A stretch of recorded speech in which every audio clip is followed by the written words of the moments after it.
வணக்கம். சற்று முன்னிலை முக்கிய தகவல். தமிழகத்தில் இந்த மாவட்டங்களில் அடுத்த 3 மணி நேரத்தில் இந்த மாவட்டங்களில் இடிமின்னக்கூடிய கனமழை பெய்யக்கூடும் என சென்னை வானிலை ஆய்வு மையம் கூறப்பட்டுள்ளது.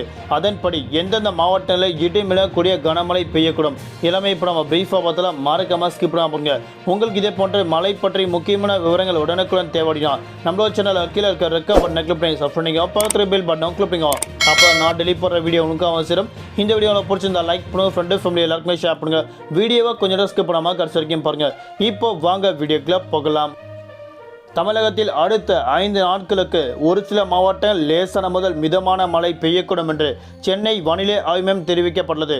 இது தொடர்பாக சென்னை வானிலை ஆய்வு மையம் இயக்குனர் தற்போது புதிய அறிவிப்பு வெளியிட்டுள்ளார். அதன்படி கிழக்கு திசை காற்று வேக மாறுபாடு காரணமாக இன்று பிப்ரவரி மாதம் 18ஆம் தேதியான இன்று தென் தமிழக மாவட்டங்கள் மற்றும் திருவாரூர், தஞ்சாவூர், நாகப்பட்டினம், மயிலாடுதுறை, புதுக்கோட்டை, கடலூர் மற்றும் புதுச்சேரி, காரைக்கால் ஆகிய பகுதியில் ஒரு சில மாவட்டங்கள் லேசான முதல் மிதமான மழை பெய்யக்கூடும் என தற்போது தெரிவிக்கப்பட்டுள்ளது. அடுத்த 3 மணி நேரத்தில் ஒரு சில மாவட்டங்கள் மற்றும் 5க்கும் மேற்பட்ட மாவட்டங்கள் லேசான முதல் மிதமான மழை பெய்யக்கூடும்.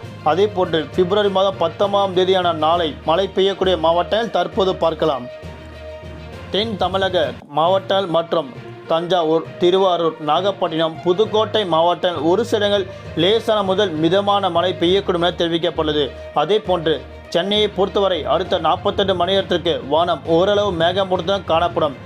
மீனவர்களுக்கு எந்தவிதமான எச்சரிக்கை இல்லை என தற்போது சென்னை வானிலை ஆய்வு மையம் கூறப்பட்ட நிலையில் தற்போது புதிய அறிவிப்பு வெளியிட்டுள்ளது. அதன்படி கடந்த 24 மணி நேரத்தில் மழை எதுவும் பதிவாகவில்லை என தற்போது கூறப்பட்டுள்ளது.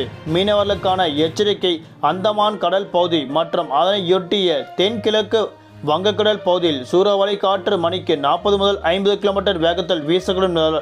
மீனவர்கள் அப்பகுதிக்கு செல்ல வேண்டாம் என தற்போது கூறப்பட்டுள்ளது. நன்றி, வணக்கம்.